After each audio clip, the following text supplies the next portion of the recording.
Selectmen's of August 14th, 2018. And, no, this is the 28th. This is the minutes from the last week. There you go. Okay, so I'll call the meeting of August 28th, end of August. Wow. That's why they call it the 4th of July today. It goes really quick. Anyway, here we are, and I'm glad to see Let the minutes go. our town is well represented. Quality, not quantity. Hey, Tom. Hey. Where's that? So, okay, this is the, okay, for that, this is the 28th.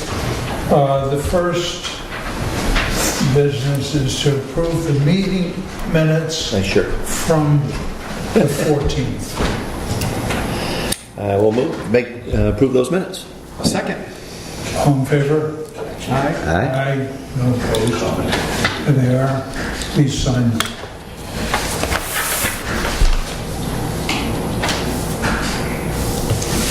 I also have the sealed minutes of the non-public RSA 91A 32C of the 14th.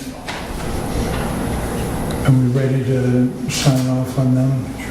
I believe so, We yeah. seal those. Yep, we sealed them and Voted to seal those. Yeah. It was an ongoing that we decided was better to be sealed. Yep. Okay.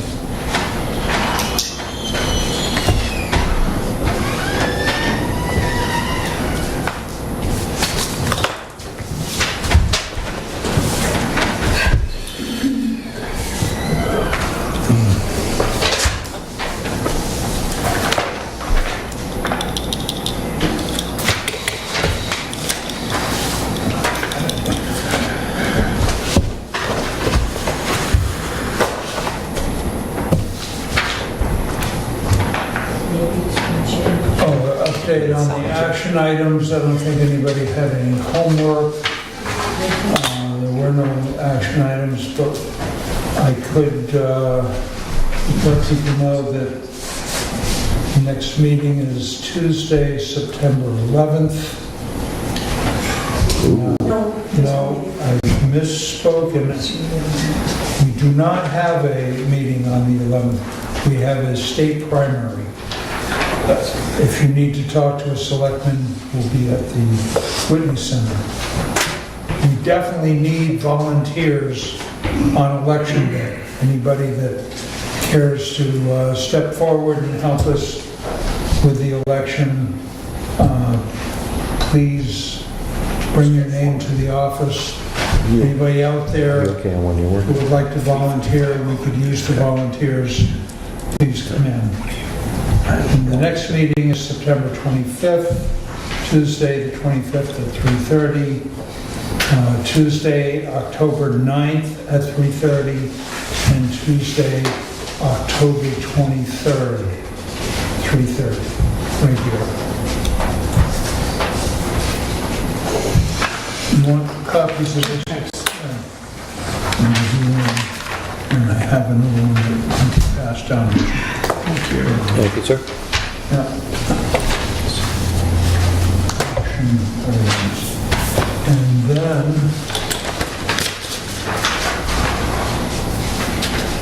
78. we have the building inspector's report that he may get here. I'll put that off to later in the meeting, and we'll go right to new business. If the building inspector doesn't get to be here, I will read those. Now we will have, first item is Conservation Commission recommendations at Jackson Falls.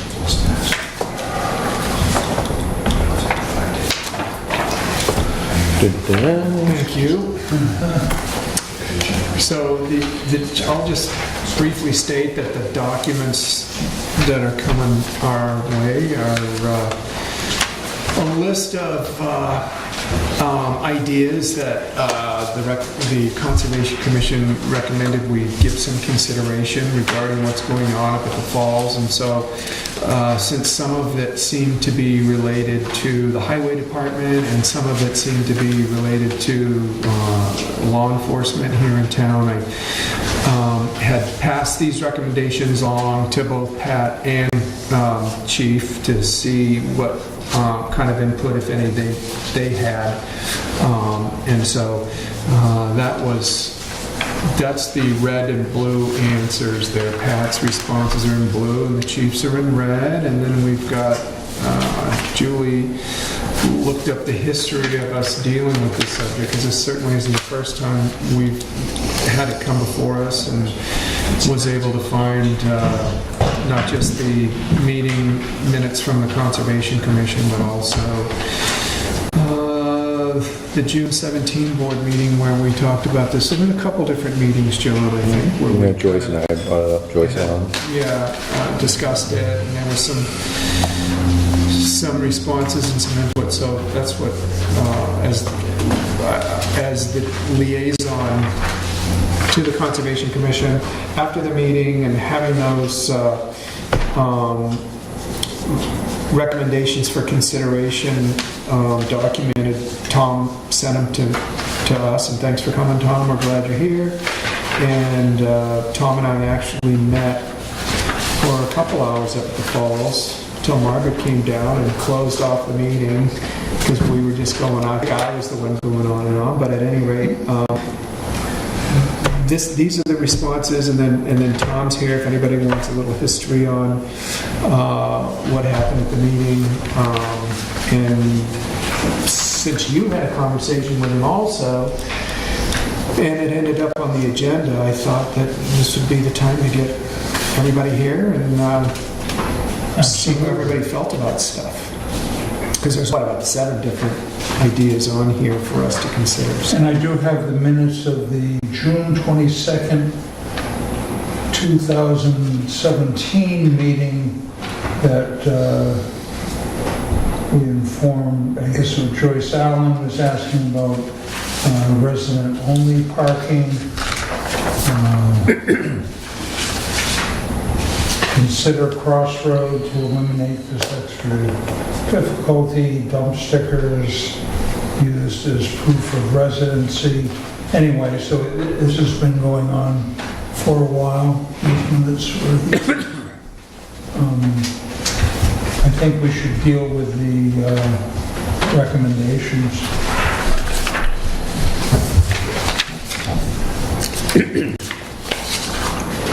Have you had a chance to? Yeah, I have. There are a lot of very, interesting points that both Pat and Chief make in terms of some of those changes and, what can be done. We, obviously need to discuss, but.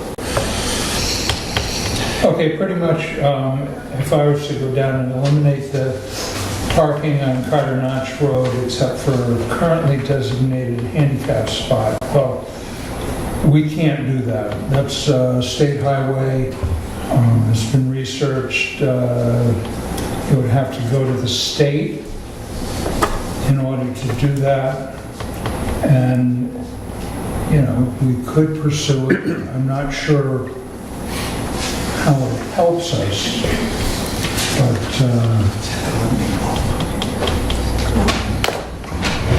Well, I was wondering, Tom, you want to shed any light on any of this? Sure. Because you were at the meeting and probably have the most knowledge of actually how the conversations went. Yeah, I haven't read all of the feedback. And I guess I was under the impression, given that feedback, we would actually, at our next Conservation Commission meeting, kind of go back over these 7 points and take all the feedback into consideration prior to having this conversation here with this board. So I guess my question is, do you want us to how do you want us to proceed? I'm happy to give you a copy of this, which is annotated with both the chief's response and the highway department, their response. and that may help you think about this. Yeah, that'd be great. I mean, I think overall, well, yes, I think that'd be wonderful. Okay. Us having that feedback. So- Would be great. I passed along the chief's responses to Tom when we met up at the falls that day, but you haven't seen Pat's yet. They're kind of in the same vein. I think there's a number of proposals here to do stuff on the state road that, in my mind, would increase some difficulty of enforcement up there. I think that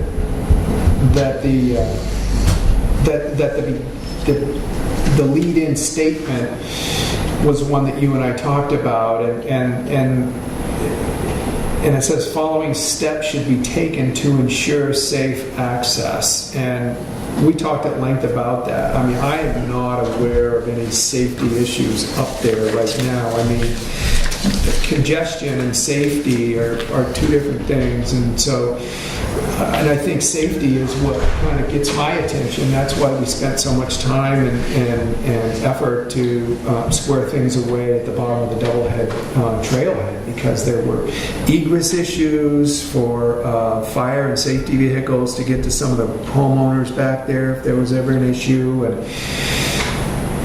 But I'm not aware of anything like that up here, and I know, Chief, you and I talked a little bit about it, Pat, and Tom. I mean, are there safety issues that were specified up there that we should be concerned about? I think what we talked about is seemingly parking in general up there and the busy use of the falls over the summer. Specifically, people backing into traffic at the heading spots. And as you said, this is all related to DOT and not town. And I guess in the broader picture, we as a board are looking for a little bit of feedback on, before we make any steps, to talking to DOT what the town's interested in or not interested in. Because we don't want to do that work if the town's not interested in any of it whatsoever. Or it's either way. But in terms of, safety, I guess something we talked about is us focusing on the conservation parts, not the safety parts. But people do either bring to us, or we talk about the perceived safety risks of people backing into traffic, or just those heavy congested days. And the same old conversation of whether it's worse than it ever was or not. We don't know the answer to that. Is there a specific reason this subject came up now, as far as parking issue? Because I can remember not being any different now than it was in the 80s when I was in Jackson Summer Rack. So was there a specific reason why the parking thinks it's an issue now? I'm looking at it as it's a recommendation that came from the Conservation Commission, and I think we should deal with it. We didn't ask for the recommendations, it just came from them. It's their initiative.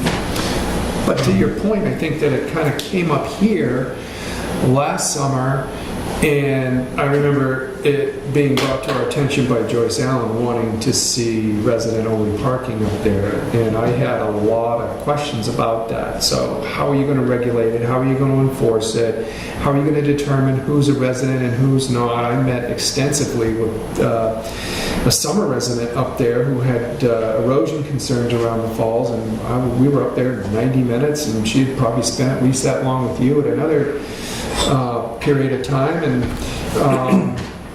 she made sure I understood that her family went back 5 generations here in this valley, and she summered here all along, and she's got a set of main plates right on her vehicle. So is she entitled to park in a resident-only spot, or how do you determine who gets a sticker?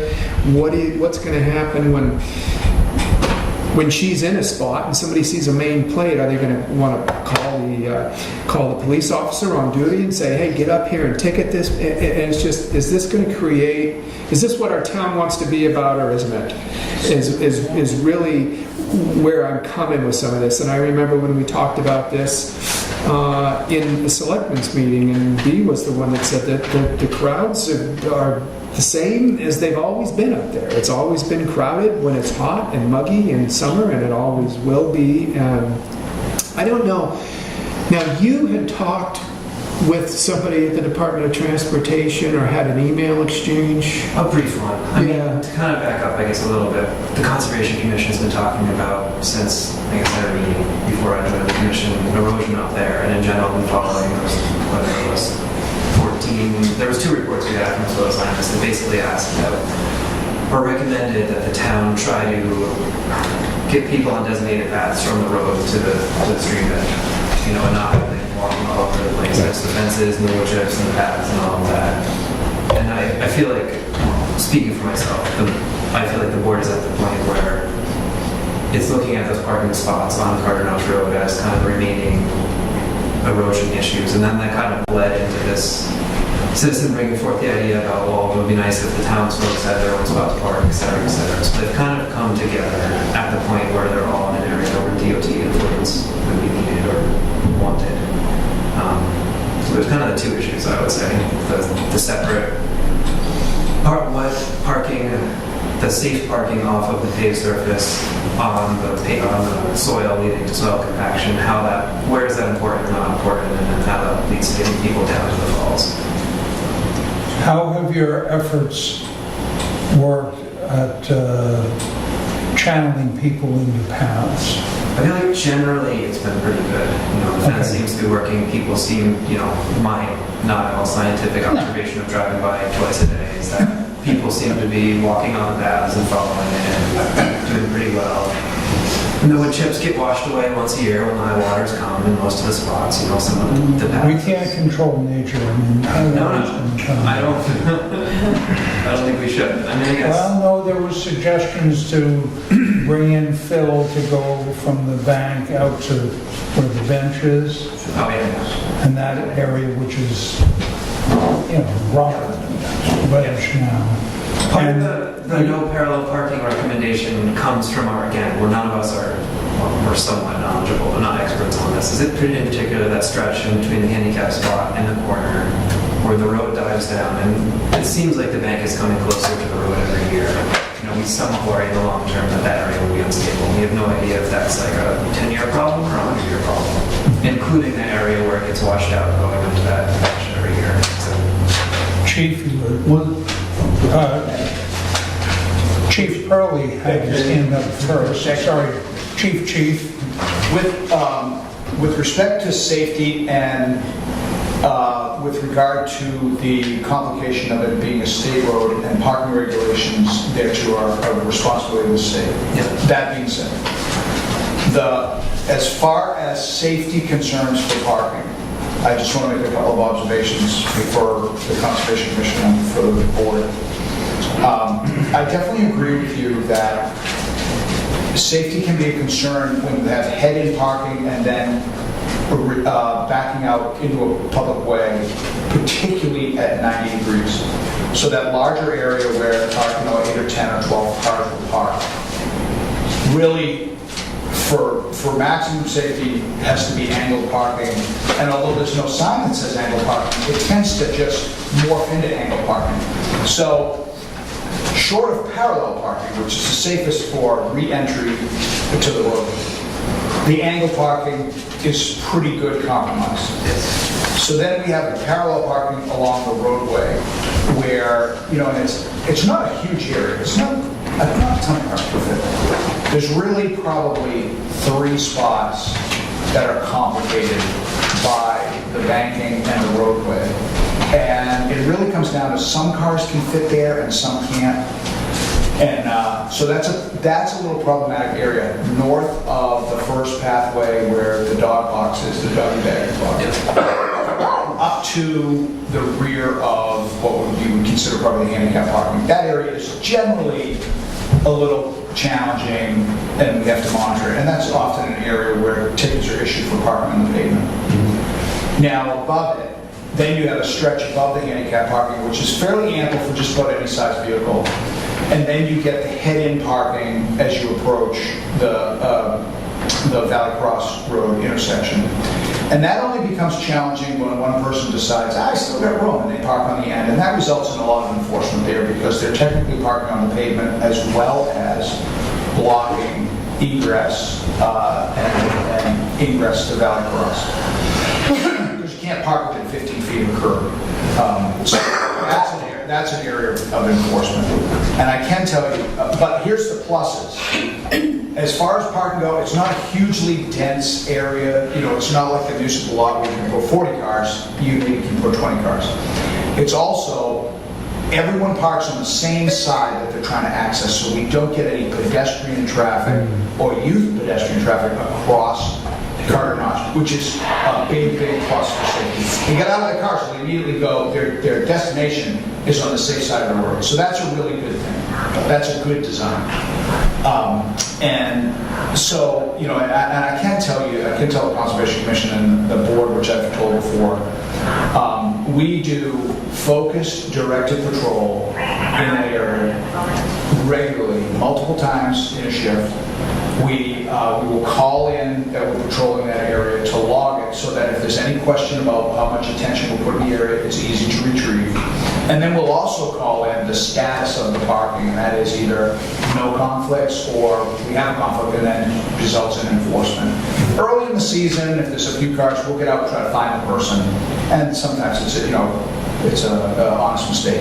And then later in the season, you can't find them because there's so many people and they're all over, so we just issue tickets. And it's, you know, I'd say it's 95% of our enforcement with parking is in that area. So I just wanted to know what our efforts are. Okay. You mentioned erosion of the parking areas, I don't know, 6-7 years ago, whenever it was, Bob, I don't know if you remember, but we did have a conversation with, I don't know if it was Larry at the time, regarding paving. It was, yeah. You wouldn't have no more erosion. I mean, it speeds up the water when it leaves the pavement, but then there's other ways to solve that.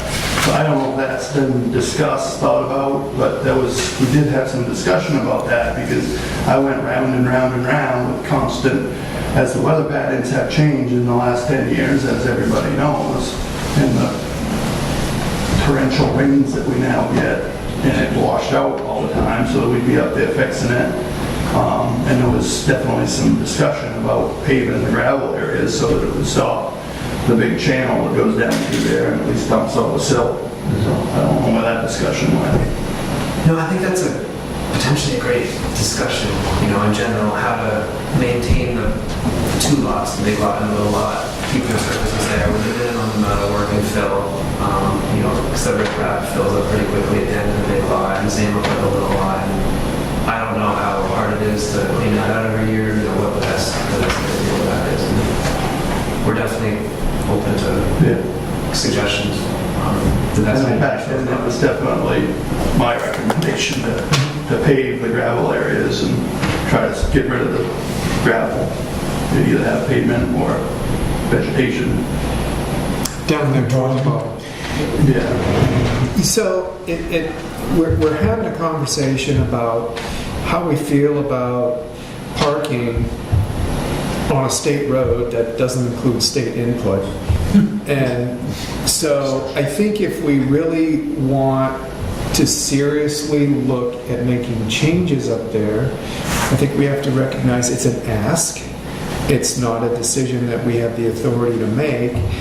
But I like the idea that we're fleshing this out with conversation. Is this really worth pursuing at the state level? And I know that you had talked about some of the feedback you got from your brief interaction with somebody at the DOT was that they like their parking on state highways to be parallel parking for the same reasons that the chief articulated here a little bit ago. Safest way for egress back onto the highway, and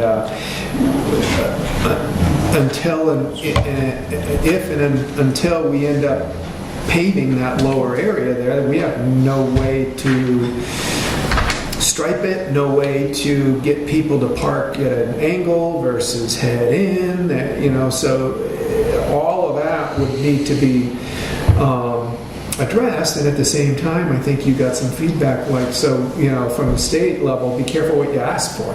Because once they're involved, they may say, this area that's been head-in parking or hopefully angled to some degree, but it's on dirt and gravel forever, we're no longer going to allow that.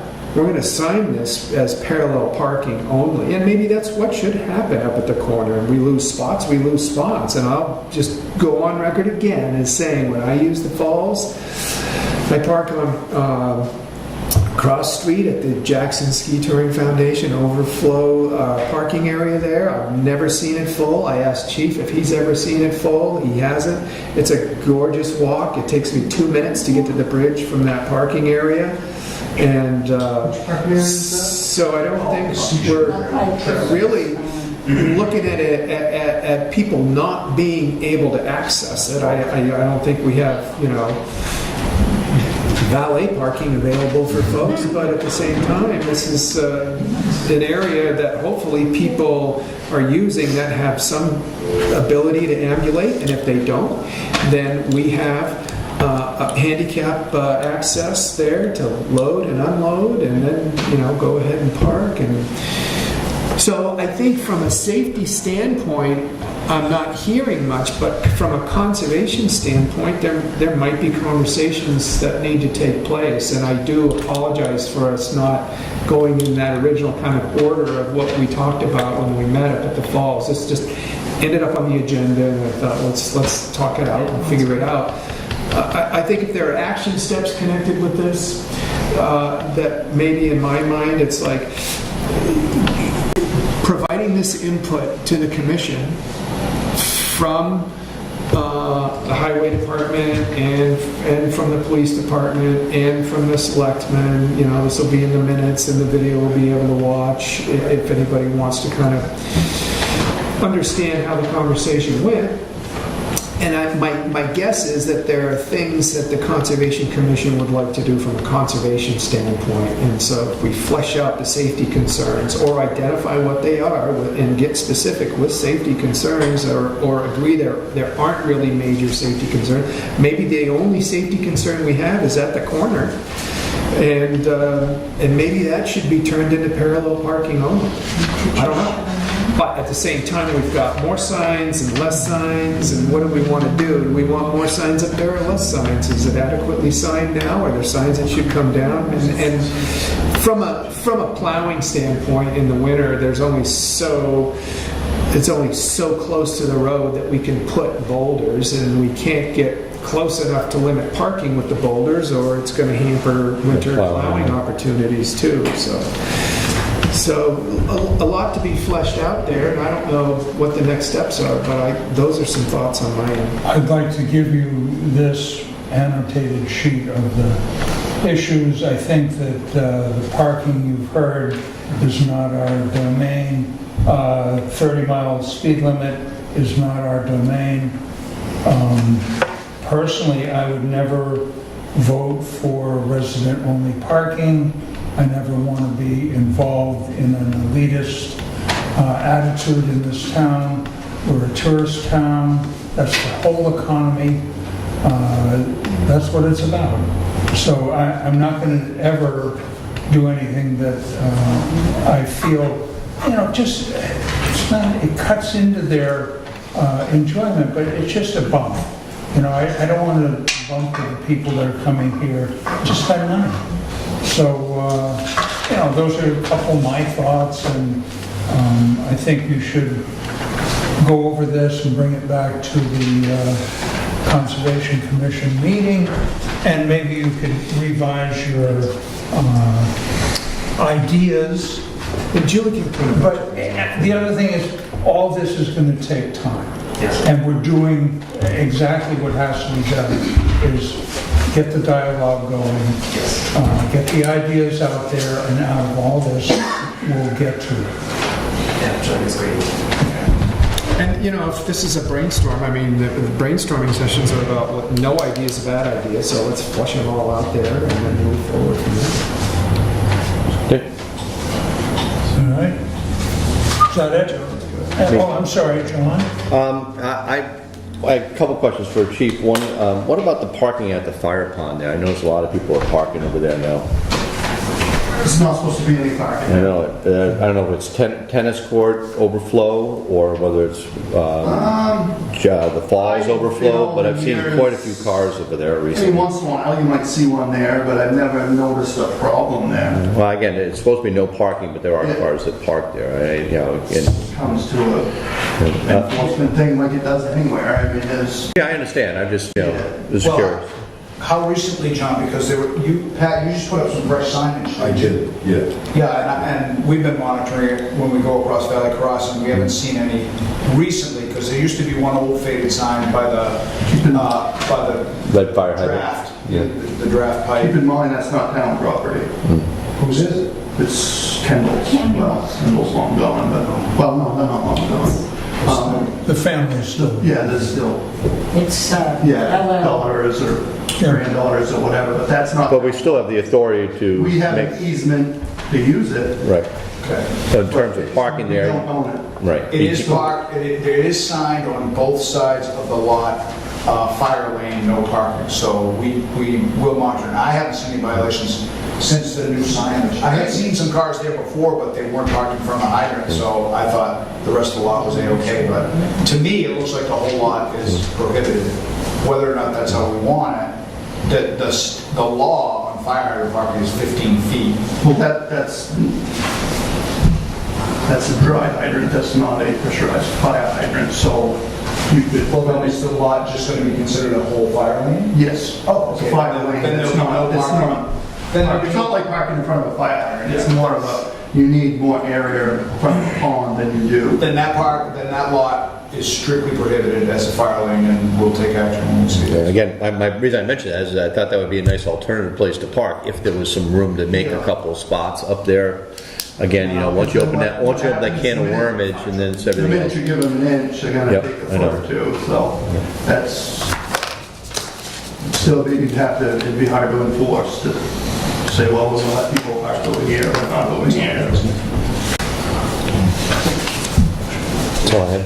okay. And I'll just say as a liaison, you know, if you want to bring this up for discussion at your next meeting, I'll absolutely, you know, be happy to be there and answer any questions if anybody has any, and kind of represent the selectmen.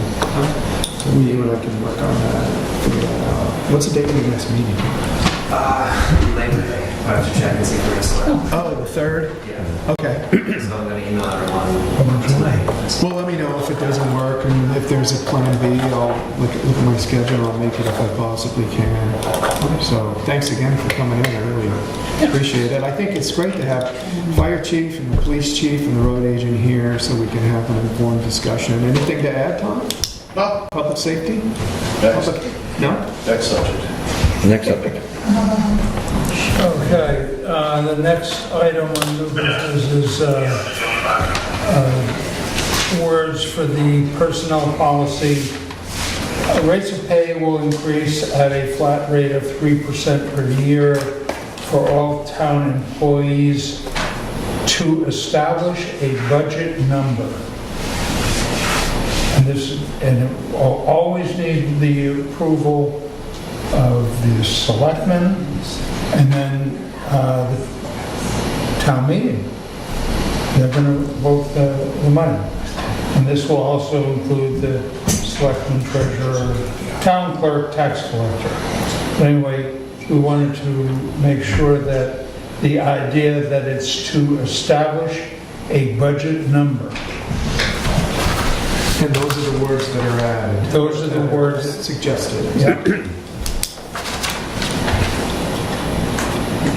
Just a motion on that? I'll make a motion, we add to establish a budget number in order to clarify that it really is the town meeting and the town legislative body that makes that decision and not the selectmen. I'll second. All in favor? Aye. Any opposed? Can you vote a line item? I didn't think you could. You vote the bottom line. The bottom line, Yeah. not line by No, line, but- like we used to. In the budget hearings is where this will really get discussed. And that'd be the place to, you know, say, no, that's too much. No, that's not enough. Whatever, but that is the place. Hopefully, we'll get more people coming out to that meeting because it's really important. All right. Now I have Chief Curley is going to clue us in on critical incident stress management. Thank you, Dick.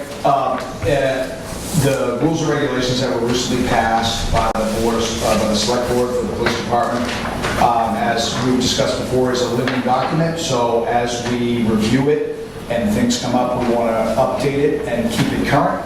One of the things I noticed that the document is missing, the rules and regulations missing, is a policy on critical incident stress management.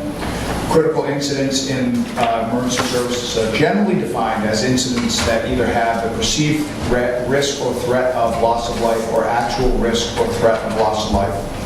Those type of incidents can profoundly affect the first responders, and should the after effects of that not be handled properly, it can result in line of duty injuries, psychological and emotional, that can be costly for the town as well as for the officers. So I would like to institute and add to our rules and regulations a critical incident stress management policy. It's pretty straightforward. The policies, generally I draw from a model policy bank with the International Association of Chiefs of Police, of which I'm a member, and because of that we have access to that body of work. So this is the model policy from the IACP, and basically what it says is that if the officers experience a critical incident and there's any level of trauma, emotional, otherwise, they'll get evaluated. We'll have a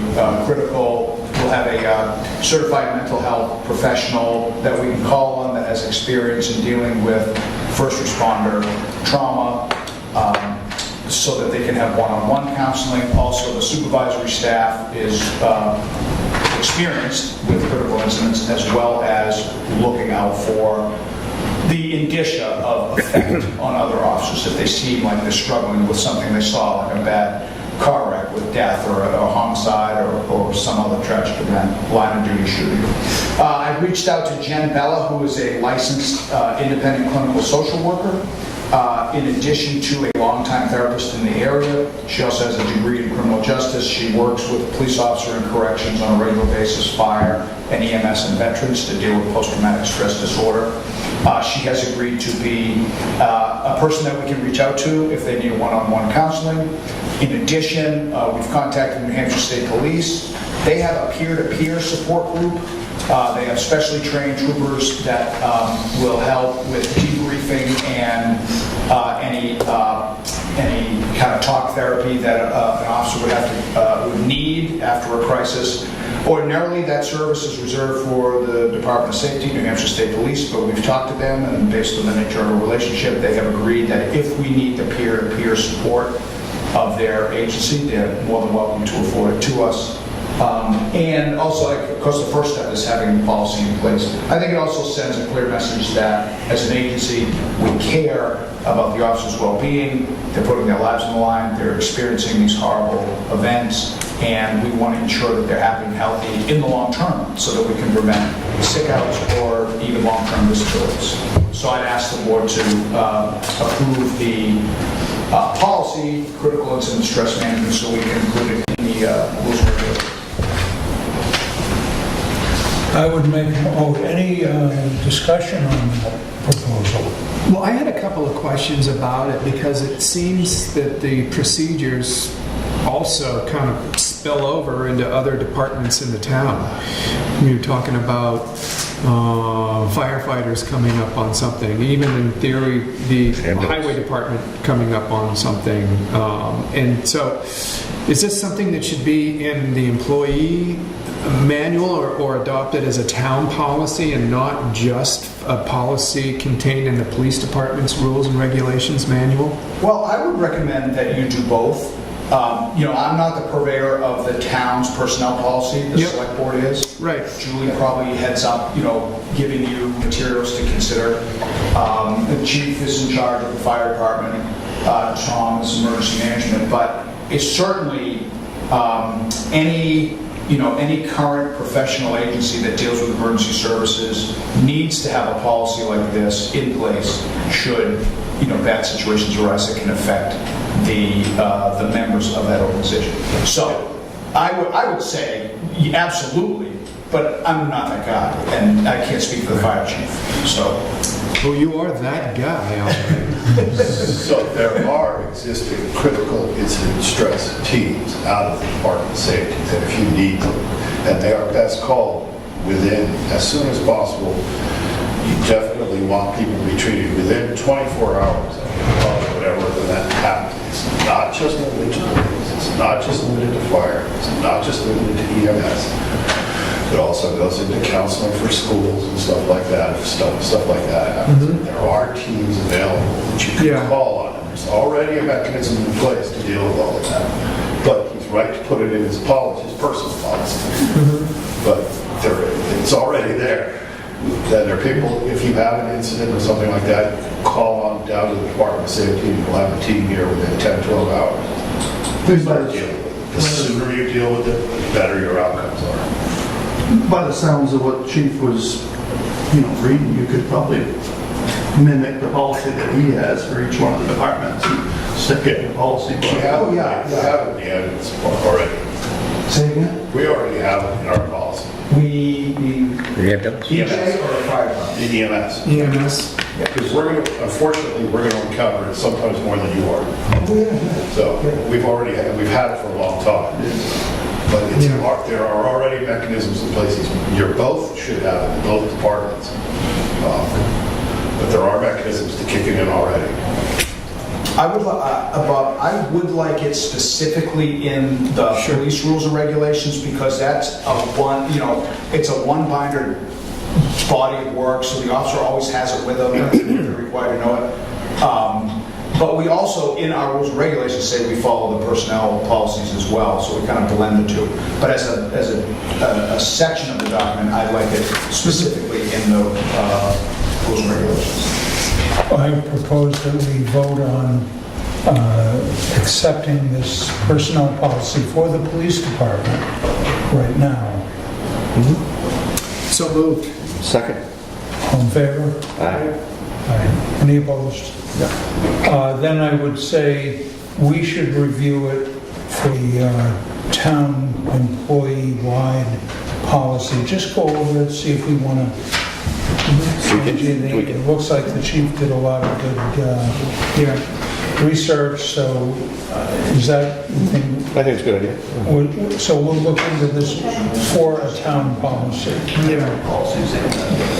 They're having a mental health day for first responder type stuff in the Department of Safety in October. If anybody wants to go to that, it deals with all of this. Deb Pendergast is the head of one of the heads of fire safety. This is her big thing, is mental health for first responders. And she's like, we're going to doctor dissertation on it type of thing. So she's really pushing it. Good. Thank you. Okay, now we have a Department of Revenue Administration PA 16, which is the assessment of... C. Please check. Oh, That's another personnel matter. One more. oh, Pearly again. where is it? I am the handmaiden of justice. Oh, your best handwriting. I didn't write that. We're flip the hourglass. So, Oh, yes. So, thank you, gentlemen. What I gave you a copy of a letter of resignation, and I would like the record to reflect that I accepted it with regret. This is from Mike Chapman. Mike Chapman was a Bartlett police officer when he was a part-time police officer with us. Great guy and did a great job, but he's recently got a better position. He's a deputy sheriff with Carroll County Sheriff's Department. So that's, occupying most of his time. They also have additional shifts, and they have details and overtime, and a much broader job, and he's throwing himself into that appropriately. So he felt like he had a few too many irons in the fire, so he resigned. As you can see by his letter of resignation, he thanked us for the opportunities and for support. He's left on the best of terms. He's welcome anytime at the station. We still enjoy working with him, but he did unfortunately have to resign. So I felt he needed to resign. So I'd like the record reflect, I accept it with regret. I'd like the select board to accept it with regret and note his formal resignation. Make a motion that we accept his resignation letter with regret, and that we also put together a letter from the town thanking him for his service that the selectmen can sign. Second. Moved and seconded. All in favor? Aye. Any opposed? We will do that. Now we have the Department of Revenue Administration PA 16, which is, I think that is the one assessing the White Mountain National Forest land. 1,288 acres. No, that's the value per acre. It's 31,682 acres, valued at $1,288 an acre.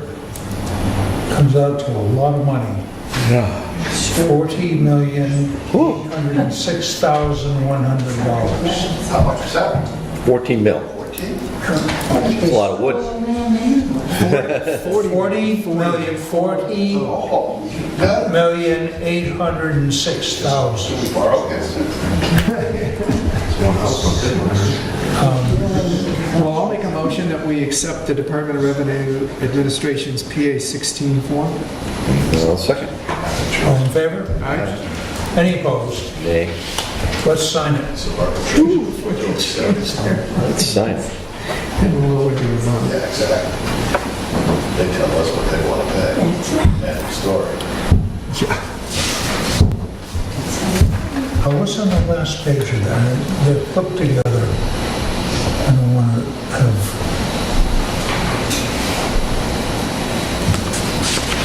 Nope. Nothing. Okay, okay, that's just Just numbers. inventory Spreadsheet use. with the, probably the sections and everything, Yeah. individual sections in there. Okay, and then the next Department of Revenue Administration document is the MS5. And that tells us how much money we have left. And we need to sign that. The money we have left, as best I can, this is an unassigned fund balance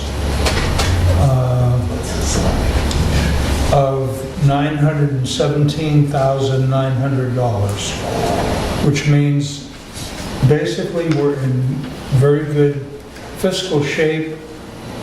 We're not spending every cent, every department is not spending every cent of money that they have access to.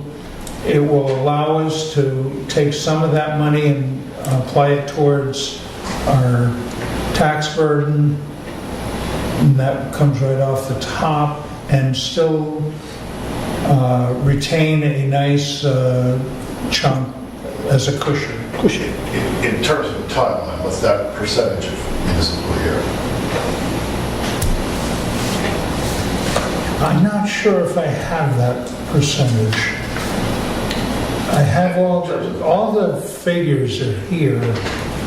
I think it's for the fiscal year. For the fiscal year, I understand. Okay, we're As far as July to how much allocated versus how much spent versus the percentage, where are we? okay. Total revenues were $5,319,000. So what we have left of say $900,000 Just 17%. is a pretty good chunk. I believe next month we'll be doing another budget update in the minutes from each department. I would like In terms of percentages, in terms of what you allocated versus what's expended versus the timeline left. That's nature over here, figuring it out right now. well, you obviously you're not going to get that from me. But that's nature over here. Right, we'll have But our I'm not looking at the numbers, so I can't tell you. staff, It's just a good with, There's a but copy Well, for, as far as in general, that's where we're at, so I'm going to ask. there is a copy for both Bob and John. You need to give them Yeah. any attention for saying that to you. They get it too? Yeah, they get a copy. All right, And you'll just sign Get that, the the master top with the one. signatures. we'll have the map that was, So I'll go ahead and make a motion that we approve the Department of Revenue Administration's MS5 report. Okay, I'll second. all in favor? Aye. Any opposed?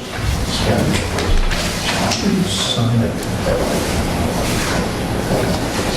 The process, we're going to sign this, another copy will come through, a more formal copy that we will sign again.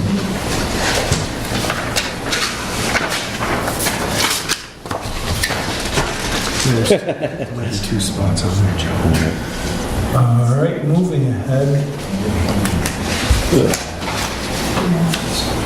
Tom Gray would like to speak to us about the generator grant. Holy. Yes. And I would like to read this first passage. No, you're not on the clock, and neither is he. The town of Jackson Board of Selectmen, in a majority vote, accepted the terms of the Emergency Management Performance Grant as presented in the amount of $5,000 for the purchase and installation of a generator and associated transfer switch and concrete pad at the town's secondary emergency operations center.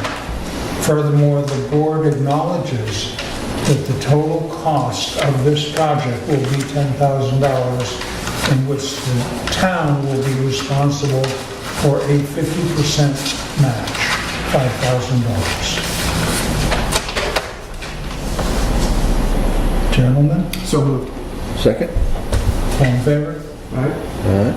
Any opposed? Signs the papers. Do you have the original? Yeah, they've got the original. Okay, You just sign we have and to, initial. Yeah. where'd you get that? My dentist. Oh, okay. I had a Jackson police, but they took it away from me. Right now, no problem. Okay, so we You sign. sign and then you initial each page.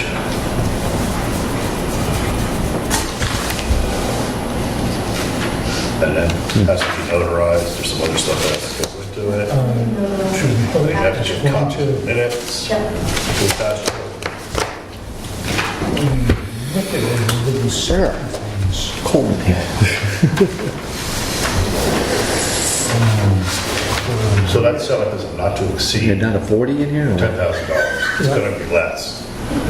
So whatever half is, we pay half, they pay the other half. Heidi, Love deserves all the credit for it. She wants to work for us. As we're going through with the initials and signatures, any other specifics or details we need to know or new developments around this? We can, No, not about that, so that's got. great. We have another grant. Of course we do. You want to read this one into the minutes while he's doing that? This one's for the hazardous mitigation study thing that we have to update every 5 years. And it's a grant for $7,000 to do that. John, I'm going to pass this right down to you. Do you want me to read this? You Yep, okay. you go ahead. All right. You did so. Please use this language when documenting meeting minutes. Okay. The Town of Jackson Board of Selectmen, in a Should we vote first and then read this? Go ahead, read it, just, it doesn't matter. And a majority vote accepted the terms of the pre-disaster mitigation PDM program as presented in the amount of $6,999.75 for the local hazard mitigation plan update. Furthermore, the board acknowledges that the total cost of this project will be $9,333, in which the town will be responsible for a 25% match, $2,333.75. So moved. The board authorizes the town manager to sign all documents related to the grant. That's great. Now, So moved. Seconded. all in favor? Aye. So obviously that means that we have to allocate $2,000 next year's budget to pay for this, our portion of it, and there's like matching grants and matching requirements and stuff like that. And Do we have to put time in again look like we did last forward time? to more meetings. Yeah. And any courses, time you spend doing things, keep track of it, you can put that towards. Right, yeah, I was, So those are the two grants. Any time scale on the generator? Like when we get it back to them, like we get a Okay, notice so to proceed. Once that'll we get a move. notice to proceed, we can, not the other bit. No, I want this. arrest him up. So that's that. All right, thank you very much. If I could just digress for a moment, I want you guys to know something, that the Jackson Police Department, under our Lord Purley's guidance, Did you deserve that? sent all three of his officers to Solo and himself. And I've got to tell you, it's incredible. From my point of view, it's very commendable that they've done this. We're all on the same team. It's going to make a big difference in the future going forward. It already has, and we should be commended for that. They all should. We all. It makes such a big difference for us in EMS in this whole world. Good. So, I didn't know that it would make such a... I'll rest his face. It's made a big difference, it really has. And Tim pushing his ball down the road, and it's going to help. One of these days, you're going to read about it. Prepared. No more llamas being caught? We'll be prepared. Checks in the mail. Thanks, Tom, and Thank thanks you. for all the work on the grants. Yes. Appreciate it. Thank you very much. Lawton did the work, the two Julies did the work, and next, if we follow our plan, next year, we have to get Jay more involved with this one. He has to stick around. I told him to stick around the meeting. The fire department's next, as far as the general. Great. That might be a little more involved just because of figuring out. Also, it might be a little bit bigger electrical load. Yep. So we'll get there. That's next. Thank you. And then I'm retired. You're taking back over. Yeah, you hope. Karen missed that one. You missed that, no, it's all right. She'll do it again. If you're on cue, I might add. Hey, I have a t-shirt that says, thank God for my little finger that never let me down.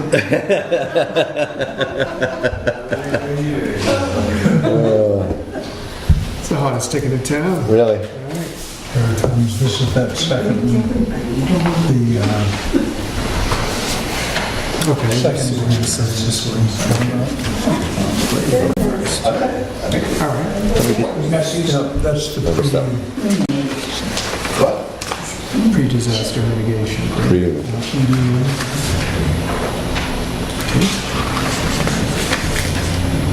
All right, now I think we're ready to move on to old business. Anything from the transfer station? Any updates? Well, unfortunately, I had some parental duties and was not able to make the meeting, so you guys have to fill me in on that one. Oh, well, I thought it was a long meeting. I thought it was really productive.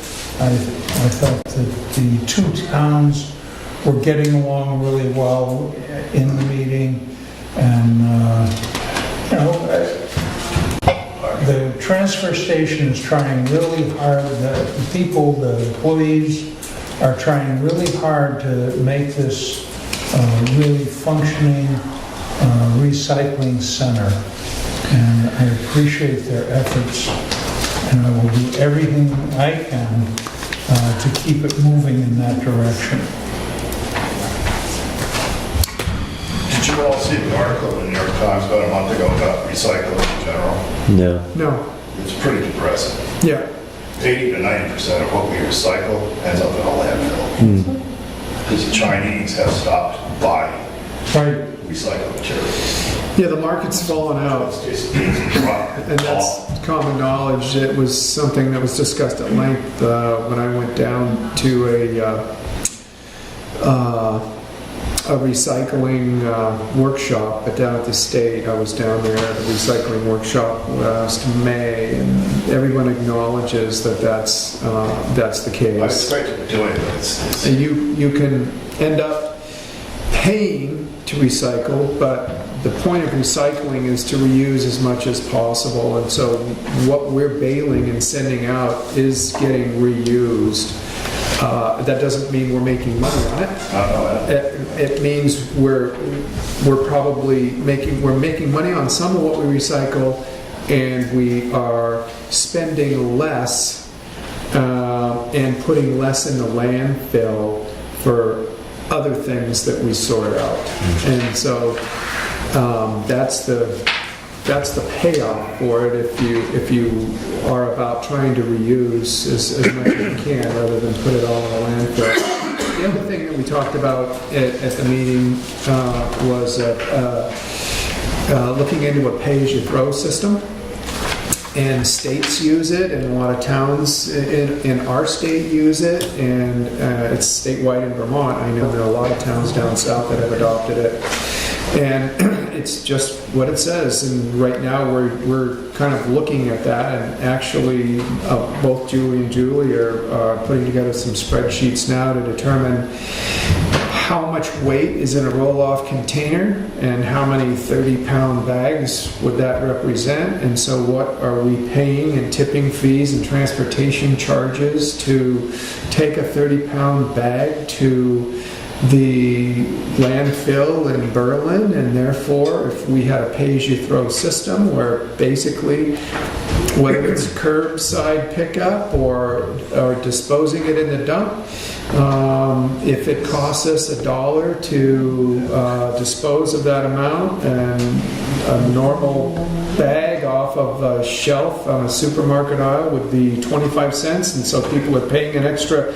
75 cents or whatever that number is, determining a fair amount for that and implementing that is something that communities in our state have seen drop drastically the amount of compacted material that they're sending to landfills, and it takes away the mandating something that you really can't mandate, and that's the start of the conversation right there. How are we mandating nobody putting glass into a compactor when people do? And so you take it from an unenforceable mandate to an incentivized program, because unless I put in a bag that I have to put into the compactor, that means I'm recycling more. My That's thoughts my were incentive. more about trying to find different markets. Well, we're positioned well when markets ebb and flow. We're positioned well based on how we sort up at the top now to change those bins to accept Whatever the market bears. sorting when the market is If it improves.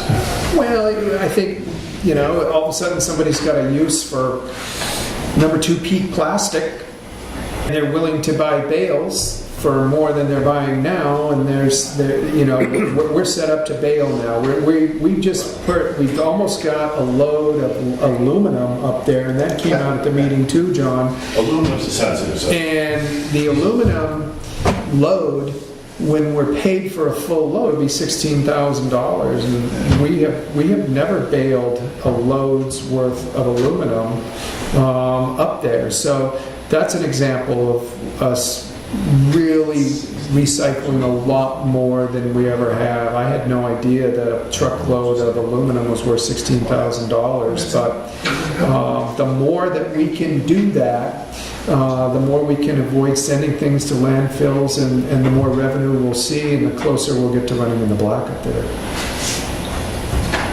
It opened my eyes. I have a letter from one of the employees. There was moving a bale of cardboard, I think. There was a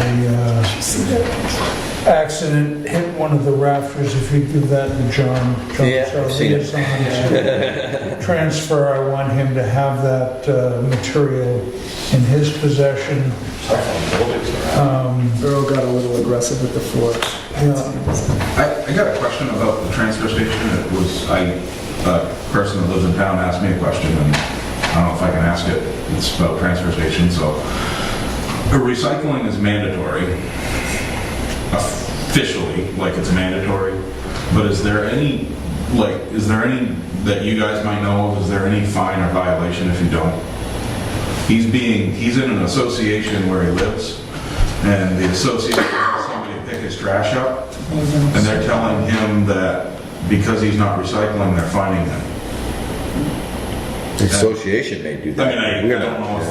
His question to me was, do I know if there's anything, like, is there fines involved at the transfer station if you get caught not, and to my knowledge, there wasn't. There are no fines that I'm aware of, but however, you may not be allowed to dump anymore. Right. That's the ultimate fine there. So you will not be allowed to dump. And it sounds to me like that's what the association is doing. He's not recycling at the point Yeah, of and it pickup. sounded like it was coming from Us. the person that's picking the trash up, not the association. I don't know. I'd have to, but I told him if I had the opportunity, I'd ask, but Yeah. I wasn't sure if there was anything. I didn't think that there was, but I wasn't. Right. So, thank you. Okay.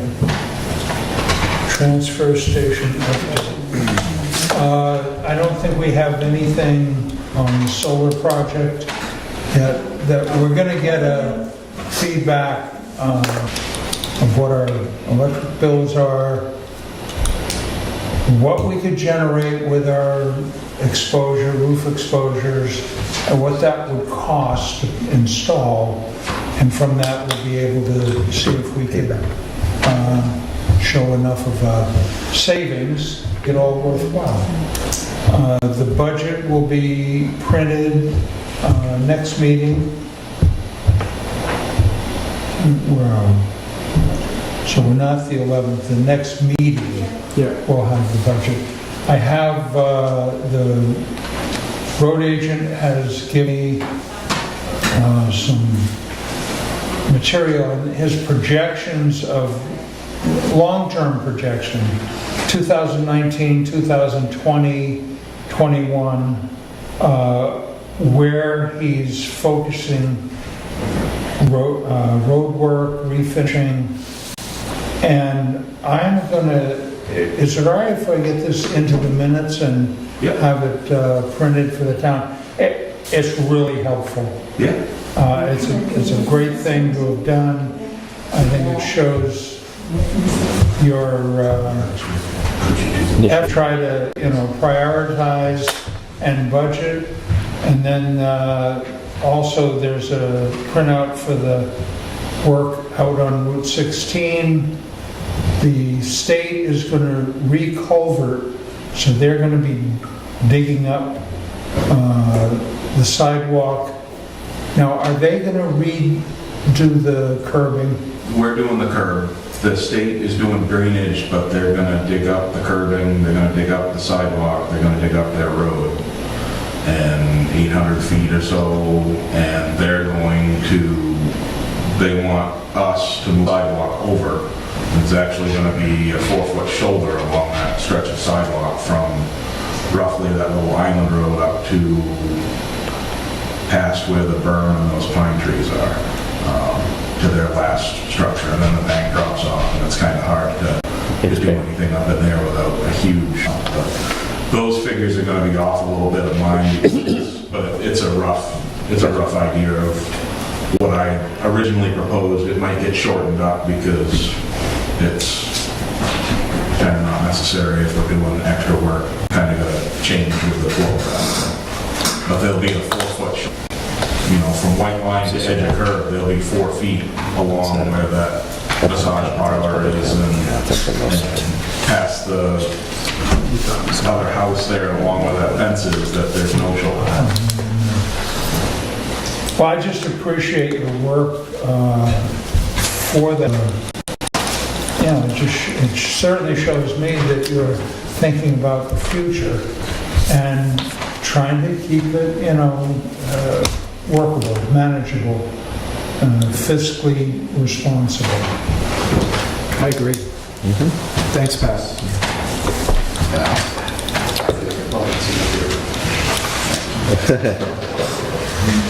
Put that back in study hall.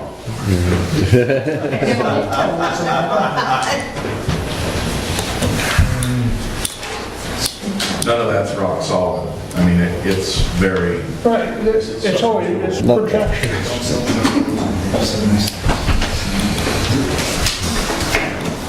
Is that it?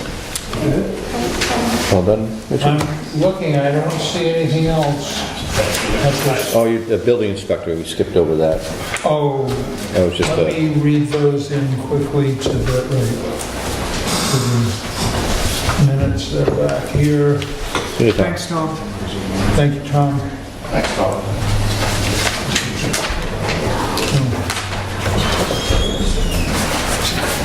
Oh, I just always go out. you're gonna have to excuse me, I have to go. Someone move it back a half hour, but I gotta go. So we have 3 building permits the building inspector couldn't attend. So we have one for Kenneth Fowler, 74 for Black Mountain Road. Proceed with work as detailed in the original building permit. De Silva Plumbing, anyway, there's that. To redo. Proceed with work as detailed in the original building permit for David G. Perkins, Lower Highlands Road. Build a new single-family attached to existing garage, master bedroom. And we have Brian and Jill Shaw, 467 Black Mountain Road. Proceed with work as detailed in the original building permit. I just wanted to add that we had a comment about one building site.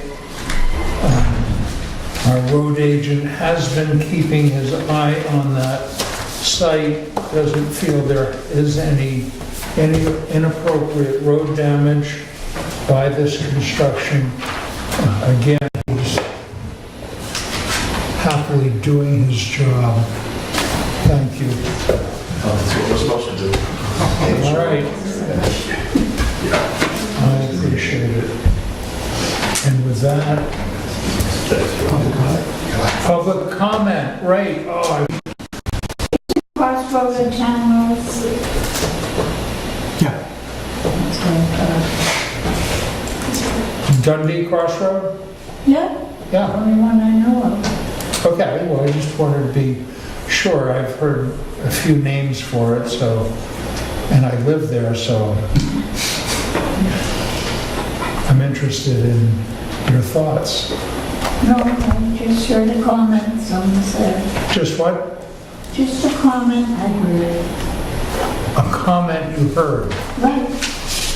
Do you want to tell us what that comment was? Okay. With that, I think we're done. Motion to adjourn? Seconded? Favor? Aye. Aye. Go. Oh, God, I told you a spitball's better.